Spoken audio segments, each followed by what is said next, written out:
All right, everybody, welcome back for another deep dive. I'm excited for this one. Yeah, this one's going to be interesting. We are talking about Kamala Harris's town hall on CNN.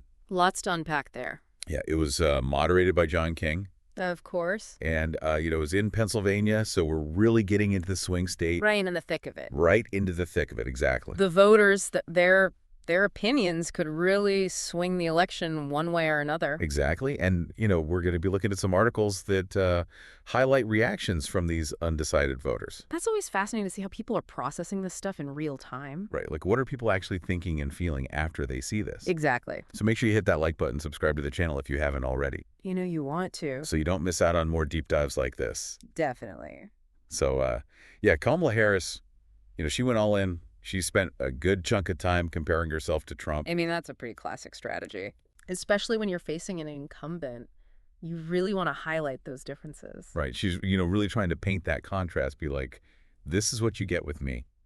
This is what you got with him. Exactly. And she even brought up concerns from former Trump administration officials. Ooh, that's a good point. Which I think is really interesting. It's one thing to criticize your opponent directly. Right. But when you can bring in voices from their own side who Yeah. are expressing doubts or concerns, that lends a lot of weight to your argument. Right. It's not just you saying it. It's coming from people who are, ostensibly. But who are on the inside. Yeah, who are on the inside. Saw how things worked, and they're saying, hold on a second. Yeah. And that's going to, potentially sway those undecided voters who might be like, yeah, you know what? I don't know about Trump anymore. Yeah, maybe I need to look at this a little more closely. Exactly. And that's what's so fascinating is that they interview these undecided voters right after the town hall. That's the good stuff right there. Right. Getting those immediate reactions, those gut feelings. Yeah, you get that raw, unfiltered opinion. And it's a mixed bag. Oh, I bet. Some are leaning towards Harris. Some are still totally on the fence. Makes sense. It's not like everyone's suddenly going to switch sides. Right. And some are just like, I'm not buying it. Right. And that's valuable information, too. Yeah, absolutely, Yeah. because it tells you what's resonating and what's not. Exactly. And, each voter brings their own experiences, their own priorities, their own baggage to the table. Right. Everyone's coming at this with a different lens. Yeah, absolutely. Yeah. So, one voter, Lauren Holden, she actually voted for Trump before. Interesting. But after seeing Harris, she said if she had to pick right, then she'd go with Trump. Harris called her a stronger candidate. Wow. So she's like, I voted for Trump, but now I'm leaning Harris. Yeah. That's a pretty big shift. Yeah, that's huge. I mean, it really shows you the power of these Yeah. events, these town halls. Right. Seeing someone in person, hearing their arguments firsthand. It can have a real impact, especially on those undecided voters who are still trying to make up their minds. Right. They're looking for something to dip the scales, and maybe this was it for Lauren Holden. Could be. And then there's Pam Thistle, who came away really liking Harris on a personal level, called her a good person. Okay. So she liked her personality. She thought she was a good person. Yeah, but here's the thing. She's still undecided. Why? Because she needs more specifics on policy. Oh, she's like, I like you as a person, but I need to know what you're going to do. Exactly. She even said she has to vote for her family. So that's her main concern right there. It sounds like it, and it raises a really important question. What is that? What role does personal likability play in voters' decisions? Right.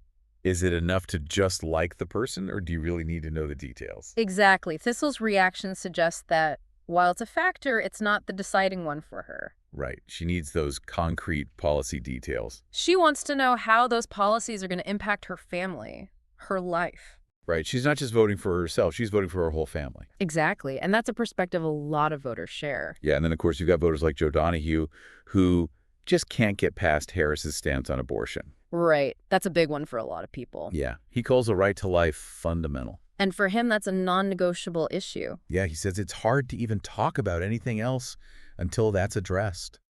That's a really powerful statement. It is. And it demonstrates the influence of these deeply held values on voting decisions. Absolutely. For some voters, certain issues are just deal breakers. Right. It doesn't matter what else you say. If you don't align with them on this one issue, they're out. And that's something candidates have to be aware of. Right. You can't please everyone. You're going to alienate some people no matter what you do. But it's about understanding where those lines are drawn for different segments of the electorate. Right. And Yeah. making strategic decisions based on that. Exactly. But here's the thing. All the undecided voters agreed on. They all said it meant something. That Harris showed up and took the time to talk to them. That's huge, especially since Trump skipped the town hall. Right. They appreciated that she was willing to listen to opposing views. Even if they disagreed with her, they felt heard.